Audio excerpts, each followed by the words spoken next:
আসসালামু আলাইকুম, welcome to my channel জানিস ব্লগ এন্ড কুকিং চ্যানেল। আজকে আপনাদের মাঝে একটা শাকের বড়া রেসিপি আমি শেয়ার করব। তো আজকে যে শাকের বড়াটা রেসিপি আমি শেয়ার করব সেটা হচ্ছে পাট শাকের রেসিপি। আর পাট শাকটাকে তো আমরা অনেকভাবে খেয়েছি, আর এটা কিন্তু শুটকি তরকারি খেলে কিন্তু খুব ভালো লাগে পাট শাকের, এবং মাছ দিয়ে রান্না করলেও ভালো লাগে। আর এই পাট শাকটা কিন্তু আমার আম্মা অনেক সুন্দর করে কাটেন, একদিন অবশ্যই কিন্তু আপনাদের মাঝে শেয়ার করব। তো এখানে আমি পাট শাকটা নিয়ে নিয়েছি, আর আমরা সিলেটি ভাষায় এটাকে নালিয়া পাতা বলি। তো এটাকে ধুয়ে ভালো করে পরিষ্কার করে নিয়েছি। আম্মা কিন্তু বাসায় যদি থাকতেন আমাকে নালিয়া পাতাটা সুন্দর করে কেটে দিতেন।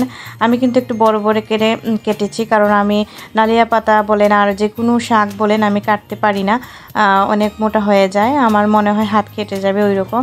তো যাই হোক, এখানে আমি চাল বাটা দিয়ে দিয়েছি ময়দা এখানে 2 চা চামচ করে। তারপর এখানে হলুদ মরিচ এগুলো দিব। তো মরিচ গুঁড়ো এখানে আমি 1 চা চামচ দিব। তো দেখতেই থাকুন, আমার সাথে থাকুন। এবং ধনে গুঁড়ো দিয়ে দিচ্ছে আধা চা চামচের মতো। তো জিরা গুঁড়ো আমি একটু দিয়েছি। তো এখন দিয়ে দিব আমি এখানে হলুদ গুঁড়ো 1.5 চামচ। তো ভালো করে সব উপকরণ একসাথে মাখিয়ে নেব। দিয়ে দিয়েছি আস্ত জিরা। ভিউয়ার্স, এখানে আস্ত জিরা দিলে আস্ত জিরাটা ভাজা হবে আর খেতে কিন্তু দারুণ একটা ফ্লেভার হবে। তো এখানে আমি দিয়ে দিব আমার হোমমেড জিরা ফোড়ন। তো এটা তো আমি বাসায় ভালো করে টেলে তারপর কিন্তু এটা আমি ব্লেন্ডিং করেছি। এটা দিলে কিন্তু এটা ফ্লেভার দারুণ আসবে। তো এখানে দিয়ে দিয়েছি আমি 1 চা চামচের মতো লবণ।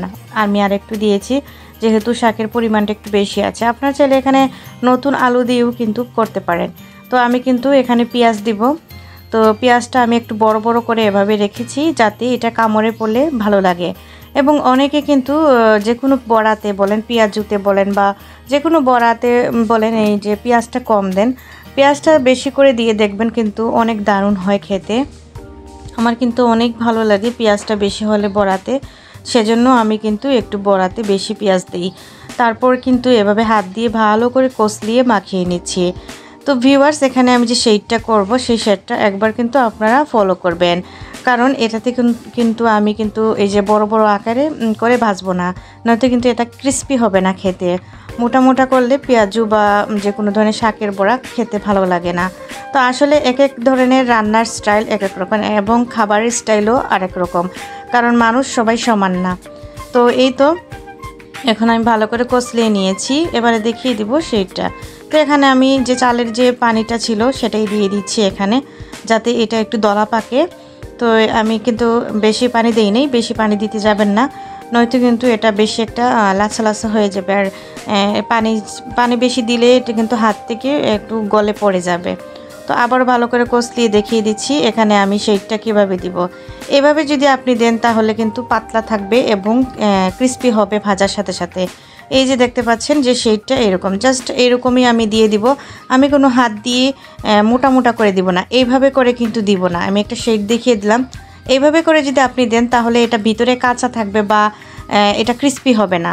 যদি আপনি এভাবে একটু আগাছলা করে দেন, এটা কিন্তু আগাছলা হিসাবে, এটা কিন্তু একেবারে সুন্দর করে দেওয়া না। তো এভাবে দিব আমি কিন্তু তেলে। তো এখানে আমি ফ্রাই প্যান বসিয়ে দিয়েছি এবং পরিমাণ মতো সয়াবিন তেল দিয়ে দিয়েছি। সয়াবিন তেলটা কিন্তু আমি পুরোপুরি গরম করিনি।